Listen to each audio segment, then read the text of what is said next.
കുറച്ച് മുമ്പ് ഒരാൾ വിളിച്ചിട്ടുണ്ടായിരുന്നു. അപ്പോൾ ഗർഭിണികളെ പറ്റി ഒരു കാര്യം പറയണം, ഗർഭിണികൾ ശ്രദ്ധിക്കേണ്ട കാര്യങ്ങളെ പറ്റി ഒരു വീഡിയോ ചെയ്യാമോ എന്നോട് ചോദിച്ചു. അപ്പോൾ ഞാൻ ചോദിച്ചു, എന്താണ് നിങ്ങളുടെ പ്രശ്നം? അപ്പോൾ ഒരു ഗർഭിണിയായിട്ടുള്ള ഒരാൾ ഫേസ് ചെയ്യേണ്ട വന്ന കുറേ പ്രശ്നങ്ങളെ പറ്റി എന്നോട് പറഞ്ഞു. അപ്പോൾ ഞാൻ പറഞ്ഞു, ശരി, എനിക്കറിയാവുന്ന കാര്യങ്ങൾ പറഞ്ഞുതരാം. അപ്പോൾ അതിന് വേണ്ടിയിട്ടാണ് നമ്മൾ ഈ വീഡിയോ ചെയ്യുന്നത് കേട്ടോ. ആക്ച്വലി പഴയ കാലഘട്ടങ്ങളിലൊക്കെ ഈ ഗർഭിണികൾ അനുഷ്ഠിക്കേണ്ട കുറേ കാര്യങ്ങൾ, അത് ശ്രദ്ധിക്കേണ്ട കാര്യങ്ങൾ, ഓരോ സമയങ്ങളിലും ഓരോ മാസങ്ങളിലും ചെയ്യേണ്ട കാര്യങ്ങൾ എന്തൊക്കെയാണ്, പ്രസവരക്ഷ ചെയ്യേണ്ട എങ്ങനെയാണ്, ഇതിനൊക്കെ ഒരു ചിട്ടകളും ഒക്കെ ഉണ്ടായിരുന്നു പഴയ കാലഘട്ടങ്ങളിൽ. അപ്പം ഈ ഒരു കാലഘട്ടത്തിൽ ശരിക്കും പറഞ്ഞു കഴിഞ്ഞാൽ ഇതൊന്നും ആരും ശ്രദ്ധിക്കണില്ല. എല്ലാവരും ഹോസ്പിറ്റലിൽ പാക്കേജ് എടുക്കുന്നു, അല്ലെങ്കിൽ മോഡേൺ ടെക്നോളജി പോലുള്ള കാര്യങ്ങൾ ചെയ്യുന്നു.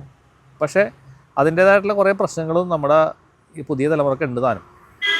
അപ്പം ഞാൻ അതിനെപ്പറ്റിയൊന്നുമല്ല പറയാൻ ഉദ്ദേശിക്കുന്നത്. അവർ പറഞ്ഞൊരു സംഭവം എന്ന് വെച്ചാൽ, അവരുടെ ഒരു ഫ്രണ്ടിൻ്റെ മകൾ അത് ഗർഭിണിയാണ്. അപ്പോൾ ഗർഭിണിയായിട്ട് ഇരിക്കുന്ന സമയത്ത് ആരോ വീട്ടിൽ വന്ന്, ഗസ്റ്റുകൾ ആരോ കാണാൻ വേണ്ടി വന്നു.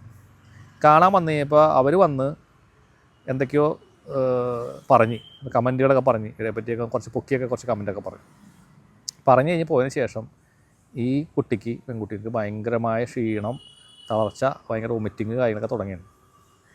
അപ്പോൾ അവർക്കൊന്നും ഇതിനെപ്പറ്റി വലിയ അറിവൊന്നുമുള്ള ആൾക്കാരല്ല. അപ്പോൾ എൻ്റെ ഫ്രണ്ട് പറഞ്ഞു കൊടുത്തു, അത് ഇന്ന പോലെയാണ്, ഒന്ന് ഒഴിഞ്ഞൊക്കെ ഒന്ന് കത്തിക്കൂ, നെഗറ്റിവിറ്റി അടിച്ചേക്കണമെന്നൊക്കെ ഉള്ള മട്ടിൽ അവർ പറഞ്ഞു കൊടുത്തു. അപ്പോൾ അത്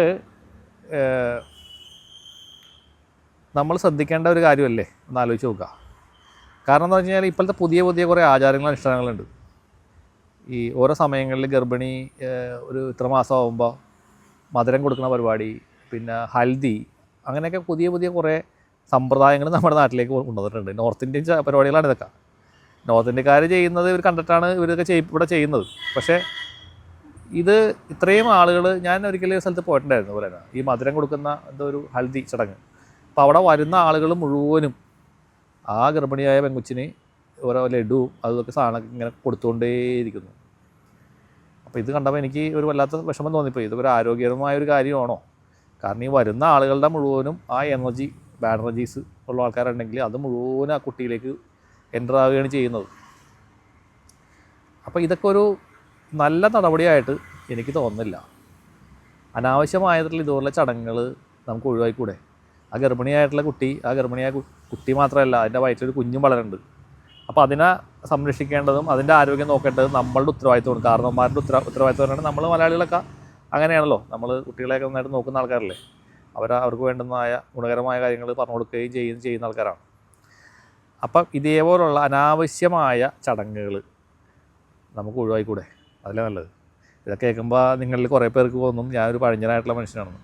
ഞാൻ പഴഞ്ചനൊന്നുമല്ല, ഞാൻ ഹൈടെക്കായിട്ട് നടക്കുന്ന ആളാണ്. പക്ഷേ ഇതേപോലത്തെ കുറച്ച് കാര്യങ്ങൾ, ദുരിതങ്ങളുണ്ടാക്കുന്ന കാര്യങ്ങൾ, അതിനെ ഞാൻ എതിർക്കുന്ന ഒരാൾ കൂടിയാണ്. ആവശ്യമില്ലാത്ത അനാവശ്യമായ ചടങ്ങുകൾ. അപ്പോൾ ഇത് ഫാഷന് വേണ്ടിയിട്ട് ചെയ്യുന്നു. ഇത് എന്തിനു വേണ്ടി ചെയ്യുന്നു? നമ്മൾ ആ ഒരു ചടങ്ങ് നടത്തിയുകൊണ്ട് എന്താണ് അതിനകത്തുള്ളൊരു നേട്ടം എന്നുള്ളത് എനിക്കിപ്പോഴും മനസ്സിലാവണില്ല. കാരണം പണ്ട് കാലങ്ങളിലൊക്കെ ഗർഭിണിയായി കഴിഞ്ഞാൽ വളരെ ശ്രദ്ധിച്ച് അവരാ മറ്റുള്ള ആളുകളുടെ അടുത്തേക്കൊക്കെ പോവില്ല, വീട്ടിൽ തന്നെ ഇരിക്കുന്നു, ഹോസ്പിറ്റലിൽ പോകുന്നു, വരുന്നു. അല്ലെങ്കിൽ വിസിറ്റേഴ്സിനാണെങ്കിലും വിസിറ്റേഴ്സും അധികം അങ്ങോട്ടേക്ക് പോകത്തില്ല. പിന്നെ ഒരു ഇത്ര മാസത്തിൽ എന്തോ മധുരം കൊടുക്കുന്ന ചടങ്ങ്, അങ്ങനത്തെ കുറച്ച് മാമാരിലൊക്കെ ഉണ്ട്. അത് മാത്രമേ ഉള്ളൂ പഴയ കാലഘട്ടങ്ങളിൽ. പക്ഷേ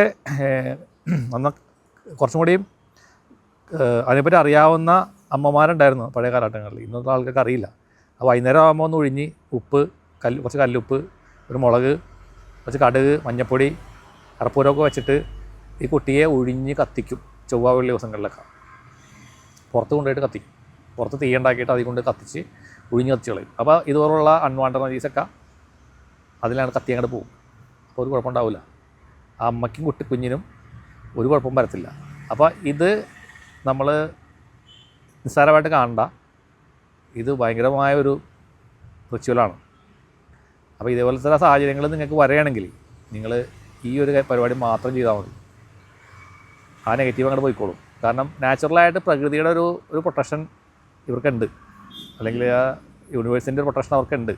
പക്ഷെ നമ്മളായിട്ട് ഇതുപോലുള്ള കൂടുതൽ പ്രശ്നങ്ങളിലേക്ക് ഇവരെ കൊണ്ടുപോകാണ്ടിരുന്നാൽ മതി.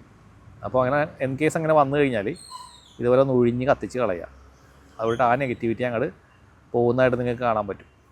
അപ്പോൾ ഇതൊക്കെ ചെയ്താൽ നിങ്ങൾക്ക് ആ ഒരു അമ്മയുടെയും കുഞ്ഞിൻ്റെയും നല്ലൊരു ആരോഗ്യത്തോടുള്ള അവസ്ഥ നിങ്ങൾക്ക് കാണാൻ സാധിക്കും. കാരണം ഇത് മാനസികമായ ആരോഗ്യത്തെയും ബാധിക്കുന്നുണ്ട്, ശാരീരികമായിട്ടുള്ള ബുദ്ധിമുട്ടുകളും വരുന്നുണ്ട്.